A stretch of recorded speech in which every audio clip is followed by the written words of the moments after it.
India আসবো আর জগন্নাথ দর্শন করতে যাব না, তা কি কখনো হয়? আজ তোমাদের সাথে সুন্দর আর একটা গল্প শেয়ার করব। সবসময় বলা হয় জগন্নাথের ডাক না এলে জগন্নাথের দর্শন হয় না। আজ যে গল্পটা বলবো সেটা বিয়ের বেশ কিছু বছর আগেকার ঘটনা। তো আমি আমার ফ্যামিলির সাথে পুরীতে বেড়াতে গেছিলাম। তখন আমি জগন্নাথের কাছে একটা মানত করেছিলাম আমার আর অনিকেতকে নিয়ে। তো সেই মানতের কথা আমি শেষে গিয়ে বলবো তোমাদের। তবে এবারে বলি, এবারে আমি আমার মা, মামি আর ডেজির সাথে জগন্নাথ দর্শন করতে যাচ্ছি। কোনো শুভ কাজের আগে আমরা ভগবানের নাম দিয়ে শুরু করি। সেরমই আমার কাজিনের ওয়েডিং আছে, তো তার জন্য জগন্নাথের নাম নিয়েই আমরা শুরু করব সব ভালো কাজটা। তারপর আমরা হোটেলে পৌঁছে গেছি। আগেই তোমাদের বলেছি যে আমরা হোটেল শ্রীহরিতে ছিলাম। প্রত্যেক বছরই আমরা যাই, তো এই হোটেলেই থাকি। আমাদের খুব ভালো লাগে, খাওয়া দাওয়া সবটা খুবই ভালো। এখানে এসেই আমরা লাঞ্চ করে চলে গেছিলাম সি বিচে। ডেজি কতটা আনন্দ করছে সেটা তো তোমরা ডেজিকে দেখলেই বুঝতে পারছো। আমরা যেহেতু দুরাত্রির জন্য গেছিলাম, পরের দিন সকালবেলা আমরা জগন্নাথকে পুজো দিতে যাব।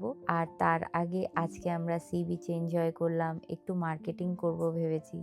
বাড়ির সবার জন্য কিছু না কিছু টুকটাক কিনবো। গাড়িতে গেলে পুরো টানা 8 ঘন্টা লাগে। তো ডেজি ভালো মতোই ছিল, কিন্তু মাঝখানে যখন গাড়িটা দাঁড়াচ্ছিল, মারা একটু চা খেতে দাঁড়াচ্ছিল, তখন ডেজি আর গাড়িতে উঠতে চাইছিল না। তখন রাস্তায় যত ডোগো দেখছিল তাদেরকে ও বিস্কুট কিনে দিচ্ছিল মারা, আর ও সবাইকে বিস্কুট খাওয়াচ্ছিল। ডেজি কিন্তু এমনিতে খুব দয়ালু। এবার তাহলে পাস্টের গল্পটা আবার কন্টিনিউ করা যাক। সে তো মানত করে এসেছিলাম, ঢিল বেঁধে এসেছিলাম। তারপরে বেশ অনেকগুলো বছর কেটে যায়।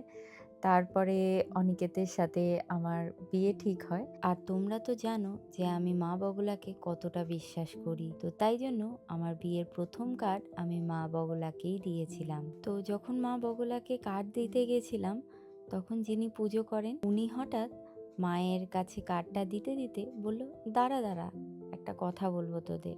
জগন্নাথ যেন আমাকে কিছু বলছে।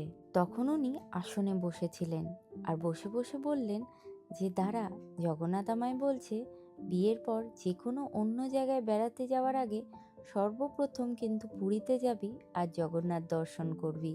এবার তোমাদের আমি আমার মানদের কথা বলবো। তখন এই কথাটা শুনে আমার রীতিমতো গায়ে কাঁটা দিয়েছিল।